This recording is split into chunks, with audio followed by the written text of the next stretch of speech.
हिंदू शक्ति दल ने तबलीगी जमात पर प्रतिबंध और कुरान की 26 आयतों को हटाने की मांग की है। राष्ट्रपति के नाम डिप्टी कलेक्टर को सौंपा ज्ञापन। संभल। हिंदू शक्ति दल ने भारत के राष्ट्रपति के नाम डिप्टी कलेक्टर को ज्ञापन सौंपकर तबलीगी जमात पर प्रतिबंध लगाने और कथित कट्टर गतिविधियों की जांच कराने की मांग की है। संगठन ने अपने ज्ञापन में आरोप लगाया है कि तबलीगी जमात की गतिविधियों को लेकर देश भर में विवाद सामने आते रहे हैं और इसकी फंडिंग व नेटवर्क की जांच आवश्यक है। ज्ञापन में संगठन ने यह भी मांग की है कि तबलीगी जमात से जुड़े मदरसों, मस्जिदों और धार्मिक केंद्रों की जांच कराई जाए तथा उनके वित्तीय स्रोतों की विस्तृत जांच हो। संगठन का कहना है कि यदि किसी प्रकार की राष्ट्र विरोधी या अवैध गतिविधि पाई जाती है तो संबंधित व्यक्तियों और संस्थाओं के खिलाफ सख्त कार्रवाई की जाए। इसके साथ ही हिंदू शक्ति दल ने कुरान की 26 आयतों को हटाने की भी मांग करते हुए ज्ञापन सौंपा है। संगठन का आरोप है कि कुरान की कुछ आयतें हिंदू विरोधी हैं और समाज में विभाजन पैदा कर सकती हैं। संगठन ने सरकार से आग्रह किया है कि इन आयतों की समीक्षा कर आवश्यक कार्रवाई की जाए। ज्ञापन में यह भी कहा गया है कि धार्मिक कट्टरता और आतंकवाद से जुड़े मुद्दों पर सख्त कदम उठाए जाएं और देश में सामाजिक सद्भाव बनाए रखने के लिए व्यापक निगरानी व्यवस्था लागू की जाए। हालांकि कानूनी विशेषज्ञों का कहना है कि किसी भी धार्मिक ग्रंथ या समुदाय को लेकर निर्णय संवैधानिक प्रावधानों और न्यायिक प्रक्रिया के तहत ही लिया जा सकता है। किसी भी संगठन या समुदाय के खिलाफ कार्रवाई से पहले निष्पक्ष जांच और कानून का पालन अनिवार्य है। फिलहाल सरकार या प्रशासन की ओर से इस ज्ञापन पर कोई आधिकारिक प्रतिक्रिया नहीं आई है। हिंदू शक्ति दल ने चेतावनी दी है कि यदि उनकी मांगों पर विचार नहीं किया गया तो वे आगे आंदोलन और जन जागरूकता अभियान चलाएंगे।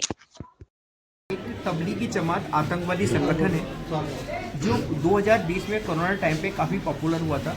उसके बाद भी हमारी सरकार ने इसके खिलाफ काफ़ी 20 से 25 एफआईआर कराई। दिल्ली पुलिस ने की क्राइम ब्रांच ने इसके खिलाफ जांच की, मगर दुर्भाग्य की बात यह है उसके बाद भी इसके खिलाफ कोई भी कार्रवाई नहीं हुई। अभी दिल्ली में बम ब्लास्ट हुआ, उसमें भी तबलीगी जमात का नाम आया।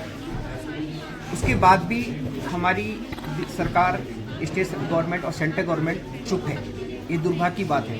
हमारी जांच एजेंसियां खुलेआम कहती हैं कि तबलीगी जमात के संबंध आतंकवादियों से हैं। अगर आतंकवादियों से हैं, हमारी देश की सुरक्षा से झूठ तो बोलेंगी नहीं, मगर हमारे देश के कुछ एक सेकुलर नेता इसके खिलाफ बोलने में डरते हैं। मैं खुलेआम कहता हूँ, कुछ हिंदूवादी संगठन है जो अपने आप को सड़कों पर आकर ढोल पीटते हैं हिंदुत्व का, मगर तबलीगी जमात के खिलाफ बोलने में सबको डर लगता है।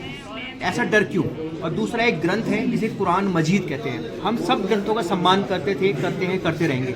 और जो हमारे धर्म के बारे में बोले उसे तोड़ना भी अच्छी तरह जानते हैं, कानून के दायरे में रह के। उसी कड़ी में कुरान मजीद एक ग्रंथ है, उसमें कुछ आयतें हैं जो हमारे हिंदुत्व को काफ़ी क्रिटिसाइज करती हैं, हमारे हिंदुत्व के बारे में उल्टा सीधा बोलती हैं, हमारे सनातन धर्म के बारे में उल्टा सीधा बोलती हैं। जो ग्रंथ हमारे देश में अलगाववाद फैलाए, कट्टरवाद फैलाए, आतंकवाद फैलाए, उस ग्रंथ को बैन होना चाहिए। हमारी मांग ये है कि कुरान मजीद को जितने भी मस्जिद मदरसे हैं उन्हें बैन करना चाहिए और तबलीगी जमात के जितने भी भारतवर्ष में मस्जिद मदरसे हैं उन सभी की एक मॉनिटरिंग, जिस तरह हमारे यूपी पुलिस ने एक सर्कुलर जारी किया था कि हर रोज की तबलीगी जमात की जितने भी मस्जिद मदरसे हैं उनकी मॉनिटरिंग होगी।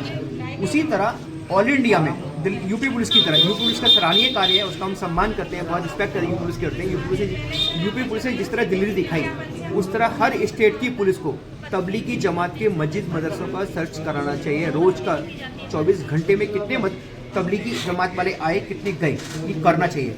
और हम लोगों ने ये ज्ञापन दिया है, पहले हमने राष्ट्रपति प्रधानमंत्री को दे दिया है, कुरान मजीद का भी और तबलीगी जमात का भी। अगर मई तक ये नहीं होता, दोनों में कुरान मजीद को लेकर भी और तबलीगी जमात को लेकर भी मैं खुद SLP में सुप्रीम कोर्ट जाऊंगा। और ये प्रॉमिस है, आप सबका सहयोग है, मेरे बड़ों का आशीर्वाद। जिस तरह मैंने PFI को बैन कराया है उस तरह तबलीगी जमात को भी बैन करा के रहूँगा।